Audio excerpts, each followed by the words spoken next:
There's no exact number because it's really difficult for any intelligence agencies or journalists to get a precise number. So the estimates right now vary, but a UN report which has just been submitted and some details have come out about it estimates that it's at least 25,000. So I would guess in the range of 20 to 30,000, 25 probably being a safe bet. The estimates run into the tens of thousands, 10, 15, 20,000. Those are all very speculative numbers. To some extent, someone reports a number, then someone else reports that same number, and we get a lot of circular reporting of the numbers, but it's certainly the many thousands. It's perhaps certainly the largest foreign fighter phenomena we've seen since the Soviet occupation of Afghanistan. The current estimate of sort of the total number would be 20 to about 20,000. Of that, we have maybe several thousand from Western Europe and North America, and substantially more who are coming directly from other Arab countries, from Tunisia, from Egypt, from Syria, from Iraq, from Saudi Arabia, which would number probably upwards of, the highest estimates would probably be 5,000, 6,000, 7,000 would be at the highest. So about, for example, 3,000 from Tunisia is the highest estimate from Tunisia. From Saudi Arabia, around 2,500 to 3,000, 500 from Egypt, 500, 600 from Libya. They're from all over the place. In the Middle East, a lot have come from Tunisia, but they've come from elsewhere. There's a variety of interesting reasons why foreign fighters come. It may have to do with conditions in that country. It may have to do with whether the authorities let them go or try to not let them go. And you get a lot of cluster recruitment. So someone goes and then they invite their friends and they invite their friends and they invite their friends. We have a lot of foreign fighters coming from the West as well. The estimates from North America are hard. In Canada, the low range would be 40 or so to upwards of just under 100. From the United States, it's around 100. It's unclear in open source exactly how many North Americans have gone, but it's much, much lower, certainly per capita, but also in terms of just the numbers than from any of the major European countries, Germany, France, the Britain. There's no typical. I mean, that's the important thing about foreign fighters is, in fact, there is no typical whatsoever. They might be a little younger than average, they might be a little more educated than average, but we do know that volunteers for jihadist groups, in fact, defy any neat psychological or demographic categorization. We have more men than we do women, but we do also have significant numbers of women. They're not even necessarily strongly religious. There's some evidence that a significant minority of foreign fighters, in fact, are not terribly religious. They're looking for excitement. They want to contribute to the overthrow of the Assad regime in Syria, other kinds of reasons. So one of the things we've learned is that attempts to narrow them to a particular demographic pool just don't work. So there's no exact profile for the ISIL recruits, but the typical one for Western foreign fighters is between 18 to 30, usually male. That being said, there are both female people who have been recruited and gone to join ISIL as well, and people as young as 15, if not younger. There is no common, again, socioeconomic background or even sort of religious upbringing between them, but a couple of common features, in particular for Western foreign fighters. Many of them are converts to Islam, so a disproportionate number of the people who have joined might not have had that upbringing, but have been recently converted to Islam. So most of the Westerners are actually, they're not from the lowest socioeconomic classes. They tend to be middle class, if lower middle class. They tend to be fairly highly educated in terms of secular education. Sort of many of them are university educated or have some level of university education. In terms of religious education, they tend to have none or much, very minimal sort of familiarity with sort of their religious background. Some of them are converts. So some of them, those who've come from Canada, from the United States, have converted. Some were born Muslims but were not practicing and had a kind of religious awakening, so to speak, in their life. But they're not, most of them did not have a long history of being particularly pious or religious before they went. But they tend to be from within the middle class. They're not from the lowest socioeconomic classes. And this actually changes. This is also the case with the Arab foreign fighters, but when we go to other areas, it would depend on the country. So it's hard to have a single typology of a foreign fighter, quote unquote, the foreign fighter across the board, because there is a lot of differentiation between different countries, geographical regions within those countries. From the Caucasus, the profile is going to be different from those who are coming from France or Britain and Germany. It varies with countries. The Tunisians have been criticized for making it relatively easy for their people to leave in the hopes that they'll leave Tunisia and not bother them, although I think now after the attack in Tunis, they're reconsidering that strategy. There is a Security Council resolution that mandates countries to try and prevent the flow of foreign fighters. We see in Canada, Britain, the United States, France, attempts to withdraw passports, to put people under surveillance, to talk them out of doing it, to engage their parents or their imam or their friends, to try and de-radicalize them. So we see that sort of mix of things trying to prevent people from going and trying to reverse the radicalization process. It is very labor intensive, it's very difficult to do, and it's not always clear how to distinguish someone who has somewhat radical views on Islamist political action from someone who's about to run off and join Daesh. I think one thing that's been clear is in many cases you find parents, for example, saying, I had no idea that my son or daughter had gone that far down that particular road. And I imagine at a certain point they're being coached by people not to give outward signs that they're about to fly off to Turkey and try and smuggle themselves across the border. The Turks have been criticized for not clamping down more on people going through Turkey. The vast majority of people are going through Turkey. There's probably a slightly fair criticism, but the Turkish border with Syria is a very long and rough border, and there are all kinds of places where people can cross it safely. The Turks simply have no capacity to patrol all the time. So it is a somewhat porous border, though there's probably more that Turkey can do. On the other hand, Turkey is frustrated that they're arriving in Turkey in the first place, and we've seen it, for example, with the British teenage girls recently, with the Turks saying, why on earth are you allowing these people who are 15 or 16 to fly on sometimes one-way tickets to Turkey without their parents? How are they even showing up here? Stop blaming us for not stopping them once they're here when you don't tell us that they're coming and you even let them board the aircraft when they must meet a certain profile of, really, you're a tourist to Turkey? That doesn't look very convincing. Recruitment is highly decentralized in the sense that individuals will follow the Twitter feeds of Daesh supporters. They'll have friends who have gone. They'll see news coverage. They'll see YouTube videos, et cetera, et cetera. Now, once you become interested in going, it doesn't become terribly hard to contact people who might facilitate it. At that point, it starts to get a little more organized. So we have a kind of nebulous net of people who would encourage you to become a foreign fighter, or for that matter, to radicalize in your own country and not necessarily go. Daesh has been very clear that you can stay where you are and fight for the Islamic State as well. There's a very nebulous net, but within it there are going to be people who are better connected to Daesh, who are going to facilitate your movement if you're going through Turkey, etc. And online you'll have no difficulties. A downloadable manual on how to become a foreign fighter. It tells you how to do it, how to get into Turkey, how to cross, how to avoid suspicion. So as far as I can tell, it wasn't officially produced by Daesh. It was produced by some Daesh fanboy, but a lot of their material is produced by fanboys. I think it plays a very big role. There's been, again, the media of ISIL has been targeted very much towards a Western demographic as far as some of their propaganda. There's been talks about a sort of jihadi cool, and people who have joined ISIL sending images back of sort of living in luxury and some of the cool things that they are doing. And I think that feeds into some of the rationale on why some people join. There's talk of it's the idea of some sort of adventure and being part of something larger than yourself that can be appealing to young people, particularly with maybe not a strong sense of identity.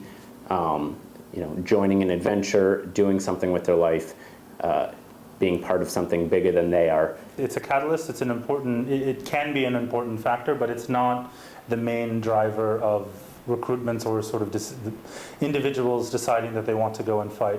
Really what it seems to be, whether it's this group in Calgary or groups in London of friends, people who know each other already, is that interpersonal relationships are really key. And this is actually not surprising when if we look at it in, through the lens of what we, previous research on these kind of clandestine political groups who use practitioners of political violence, that it's really, whether it's the IRA or whether it's the Ku Klux Klan or whether it's the Red Brigades, the communist groups in Europe in the 1960s and 50s, it's really interpersonal relationships. So you're more likely to join an organization if you know people who are already in that organization or who are connected in some way to that organization. You can be, whether it's your cousin, your brother, your sibling, or friends of yours that you trust. Because if somebody comes up to you and says, especially with a high-risk kind of form of activism, which is really what this is, and says, look, we want to go join Jabhat al-Nusra or the Islamic State.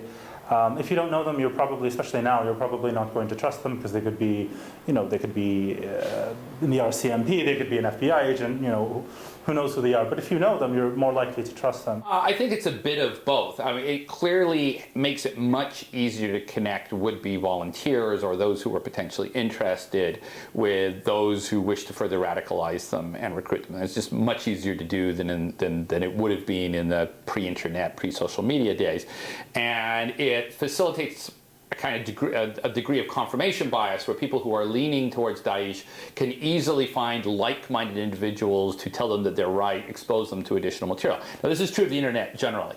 You see it with regard to right-wing conspiracy theories. You see it with regard to people who are suspicious about vaccinations. The internet makes it very easy to find people who will agree with you and submerge yourself in a bubble of confirmation, in which the people you're interacting with are constantly telling you, yes, this is the Islamic State, or yes, the US secretly did 9/11, or yes, there are chemtrails, or yes, Barack Obama is secretly a Muslim, or whatever the conspiracy is. So this is no different. It's just a very powerful one. So social media makes that easier.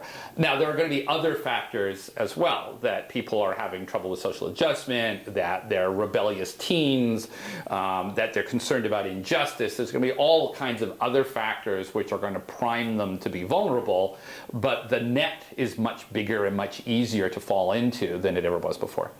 A significant number of the non-Arab foreign fighters that they put forward are Western, are from various European countries. I think probably, yeah, I mean, it seems that a lot of the top-tier positions are still held by Syrians and by Iraqis. I mean, there was a point from 2008, 2009 when the Islamic State of Iraq becomes very, very Iraqi. Whereas Zarqawi's organization, he was not Iraqi, his second in command was not Iraqi. But by 2008, 2009, the organization had become very Iraqi. And then, yes, it's expanded, but a lot of the foreign fighters have found that they're more or less the kind of cannon fodder on the front lines, whereas the senior, sort of middle and senior positions are held by more local people, Syrians and Iraqis. One of the sort of most interesting features, I think, of ISIL is its ability to establish a sort of proto-state. It has a very clear hierarchy within its organization from what we've been able to learn about it. It has very detailed paperwork and has a lot of sort of very impressive elements of what an actual state would have. And so in order to do all this, they do need various members to fill a typical bureaucracy. And so people who have joined ISIL have joined into sort of this proto-state bureaucracy and filled various roles. It absolutely resembles a proto-state. I mean, they've carved out territory. They are trying to establish a monopoly over the use of violence within that territory. They're trying to run public services. They're taxing. They have an administration. They have a court system. I mean, this is the big difference with Al-Qaeda. Al-Qaeda saw itself as a classic vanguard organization. We will spark the revolution. We will engage in dramatic acts of terror, 9/11, which will change the consciousness of Muslims around the world and lead them to rise up against the United States, against their own governments and so forth. So a very classic sort of vanguard organization. Daesh is following a very different strategy. We will carve out territory and we will build a state within it. They were not predominantly interested in international terrorism. In fact, they didn't really get into international terrorism until the coalition started bombing operations. They had held hostages for a long time before they started executing any. They have now got sucked into that in a major way. But they have very much focused on carving out a state. They have not been particularly active in fighting the Assad regime in Syria. They've picked up most of their territory in Syria, but waiting until the opposition has defeated the Assad regime in territory and then taking the territory off of the opposition. We see that currently in Yarmouk district. Sometimes it's referred to as a refugee camp. It's really a district of Damascus where they took over, that was rebel-held territory. They took it over from fellow rebels. They don't fight the regime much. The regime actually doesn't fight them very much either. And that's because they're interested in grabbing territory as a fundamentally central element of their state-building strategy. So Canada, one of the proposed laws that it tried to do was to strip the passport of Canadians who were overseas, potentially engaging in terrorist activity or as a foreign fighter. There are legality issues for most Western countries as far as whether you can strip a passport of your citizen when they're abroad. But for the most part, I think there's been an effort to, if a foreign fighter was captured, to deport them or to try them if they've committed illegal activity. But something that is going to be an issue in the future is foreign fighters that do return, either de-radicalizing them or reintegrating them, because again, not all foreign fighters are necessarily are terrorists. Well, certainly many countries, including Canada, have the capacity to withhold your passport. The problem, and we have the same problem with stopping people from going, is a civil liberties one of how, before they go, how do you use criminal or other sanctions against someone who hasn't yet committed the crime on the basis of what you think they think? And when they come back, how do you distinguish people who may have gone to Syria for legitimate reasons from people who joined a terrorist organization, which is a illegal activity? And are you going to permanently exile, say, Canadian citizens? I mean, it's not entirely fair to say that the Turks or the Syrians get stuck with Canadians who we won't let back, which is essentially exporting our terrorism problem to other countries. We certainly wouldn't like it if terrorists came to Canada and then were unable to leave because their passports got yanked or their home countries wouldn't take them back again. So there is a policy instrument to not let people back, but you have to know that those people actually did things.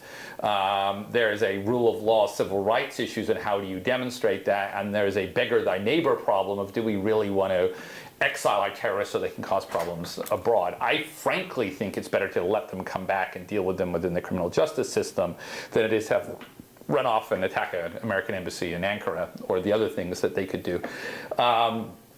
The training is a problem, although it has to be said, producing mass casualties in a terrorist attack is not terribly difficult. So the training may not necessarily be what people need to cause mass casualties here. I think, as we saw after the Soviet occupation of Afghanistan, where we had thousands of jihadis who went to fight the Soviets and then later went back to their home countries, it is going to be a continuing problem of former foreign fighters who come back to their home countries and continue to agitate, plot, recruit people, and so forth. Most of them, though, I mean, what we do know, though, is that most of them don't go over to come back. Most of them go over to fight there and to either live there or die there. They don't, at least up to this point, they have not gone to go train there, like what we saw with, let's say, Britons who went, like the 7/7 bombers, who go to Pakistan, to Waziristan, to get training to come back. They will certainly continue.